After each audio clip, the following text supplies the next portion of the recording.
Happening today, the Tulsa Public School Board of Education is going to be having a special meeting tonight to talk about future plans. Of course, this comes as the district enters week 5 of distance learning, but that could be changing soon.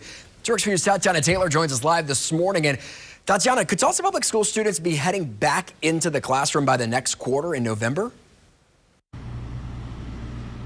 Well, Travis, that is a possibility, but there is a lot that school leaders will have to take into account before actually making that decision to go online. I spoke with the superintendent, and she says she won't be making that decision alone. The TPS Board of Education and Dr. Deborah Gist will decide together if the district will remain online or go in person by October 13th.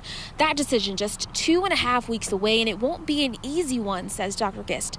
Her and the board plan to use other school districts, case data, and more from the Tulsa County to make the decision, but ultimately won't send students and staff back into the building until after it's safe. Unfortunately, Oklahoma, when you look at the risk level maps, just gets more and more and more red, which is the highest risk level.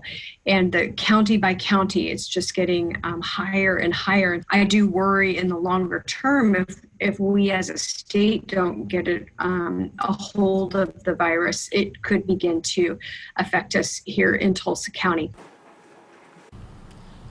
If TPS returns to in-person learning, they are looking at safety measures like ventilation throughout the entire building, of all of their buildings, in addition to the requirement of wearing masks at all time with some breaks. But their main goal is for the children to be back in school as soon as possible, only when it's safe. So Gist also tells me there's a lot to balance right now, the issues with the virus itself and the mental, social, and emotional well-being of students, staff, and teachers. So coming up in the next half hour, we'll hear from Gist and her message to parents to ease their minds as they go through all of this during this pandemic. Live in Tulsa, I'm Tatiana Taylor to Works for You.